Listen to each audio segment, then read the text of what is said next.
बच्चों पढ़ रहे हैं क्लास 11 मैथमेटिक्स का चैप्टर नंबर 2 संबंध व फलन, जिसकी एक्सरसाइज 2.3 हम हल कर रहे हैं। पिछले 2-3 वीडियो से हम 2.3 ही हल कर रहे हैं बच्चों। एक एक प्रश्न का अलग अलग वीडियो आ रहा है ताकि तुम एक एक वीडियो को ढंग से देखकर उसको प्रॉपर गृह कार्य में बिना देखे कर सको। तो बच्चों अब चलते हैं पार्ट 21 पे।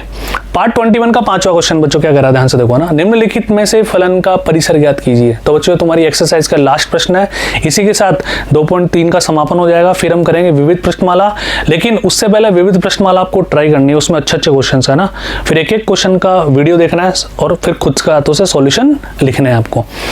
प्रश्न नंबर 5, निम्नलिखित में से फलन का परिसर ज्ञात कीजिए। बच्चों परिसर के लिए मैंने तुम क्या समझाया था, ध्यान है तुम्हारे को।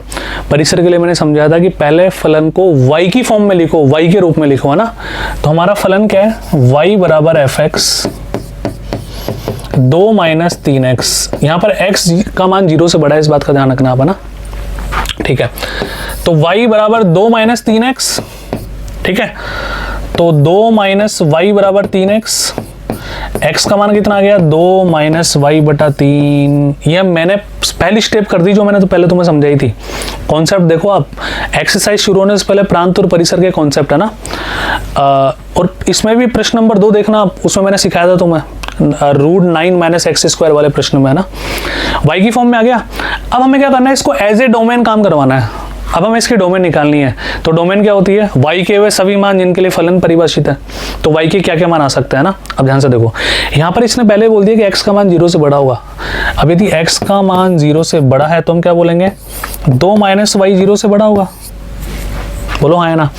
तो y माइनस 2 0 से छोटा होगा, यानी कि y का मान 2 से छोटा होगा, खत्म। और y का मान ही तो हमें निकालना था, और इसको सेटिस्फाई भी कर रहा है ये फलन को, क्योंकि मैंने बोला था लास्ट वाली स्टेप क्या होती है, वापस हमें फलन में जाना है। बताओ फलन इसके लिए सेटिस्फाई करेगा, आएगी वैल्यूज, अंडर रूट वगैरह तो नहीं है ना जो हमें नेगेटिव वैल्यूज हटानी पड़े। तो हम क्या बोल देंगे बच्चों, परिसर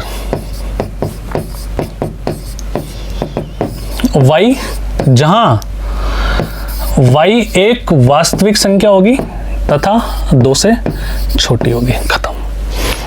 यानी कि y का मान 2 से कम ही प्राप्त होगा, हमारे को 2 भी प्राप्त नहीं होगा, ये ऐसा बोलना चाह रहा है। तो बहुत आसान है। एक और प्रश्न करें, सेम परिसर निकालना है। सबसे पहले अपन क्या करने वाले हैं, सबसे पहले अपन क्या करेंगे बच्चों, इस फलन को x की फॉर्म में ना y की फॉर्म में लिखेंगे। तो सर इसके लिए आप एक काम करो, y माइनस 2 और फिर अंडर रूट हटा दो, ये आ गया y माइनस 2। ठीक है, अब आ जाओ। अब पहले अपन इसकी क्या निकाले बच्चों, डोमेन, प्रांत निकालते हैं। प्रांत क्या होता है, अब इसके लिए है ना, प्रांत की जैसे निकालना है। प्रांत का मतलब प्रांत की जैसे हमें इसको काम करवाना है।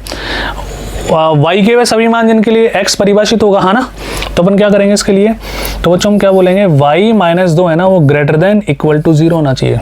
बोलो हाँ है ना, क्योंकि अंडर रूट का मान है तो 0 हो सकता है, 0 से बड़ा हो सकता है ना, क्योंकि x का मान ये होना चाहिए। अच्छा, तो y का मान 2 और 2 से बड़ा होना चाहिए। अब देखते हैं 2 और 2 से बड़े के लिए, क्या 2 और 2 से बड़े के लिए परिभाषित है क्या, कोई समस्या तो नहीं है ना यहाँ पे। तो बस खत्म, परिसर क्या हो जाएगा बच्चों। यहाँ पे देखना जरूर है, क्योंकि अंडर रूट होता तो समस्या हो जाए माइनस में, जैसे इस प्रश्न में थी ना, याद हो तो। यहाँ पे समस्या आ रही थी, फिर -3 से 3 आ रहा था, लेकिन फिर हमने 0 से 3 किया था इसको। तो इसका परिसर क्या हो जाएगा, y जहां y वास्तविक संख्या तथा y का मान 2 और 2 से बड़ा, यानी कि y के सभी मान परिसर कहलाता है ना। इसका तीसरा, ये तो अपन ने कर ही लिया, कौन सा फंक्शन है बताओ, आइडेंटिटी फंक्शन, पढ़ लिया ना बहुत पहले ही, तब बताने की जरूरत थोड़ी है। इसका ग्राफ भी बताया था मैंने। प्रांत क्या होगा, सभी वास्तविक संख्याएं, परिसर भी क्या होगा, सभी वास्तविक संख्याएं। क्लियर है बच्चों। तो इसी के साथ आपकी एक्सरसाइज पूरी खत्म होती है। आशा करता हूँ आपको एक एक वीडियो का ढंग से सॉल्यूशन समझ में आ गया होगा। लेकिन बच्चों आपको फिर बार बार बोलता हूँ, फिर बोल रहा हूँ, ये सॉल्यूशन आपको खुद के हाथों से लिखना है, खुद का नमक डालना है। मतलब सब्जी मैंने बना दी, नमक तुम्हें डालना है। मैंने जो लैंग्वेज लिखी एक एक सॉल्यूशन की, डिट्टो आपको कॉपी नहीं करनी, आपको समझ के अपनी भाषा में एक एक बात लिखनी है। क्या ध्यान में रखते हुए कि एग्जामिनर को मैं वहाँ पे कुछ भी लिखूंगा, उसका एक एक बात का रीजन मुझे चूंकि और इसलिए लगा के लिखना है। वो हर बच्चे की लैंग्वेज अलग हो सकती है, पर आंसर तो सबका सेम आना है। ठीक है बच्चों, तो जुड़े रहिए। अब मैं क्या बोल रहा हूँ, तुम्हारे को विविध प्रश्नमाला आपको खुद से ट्राई करनी है, नहीं आता तो फिर आप वीडियो नंबर 22 से देखना शुरू करना।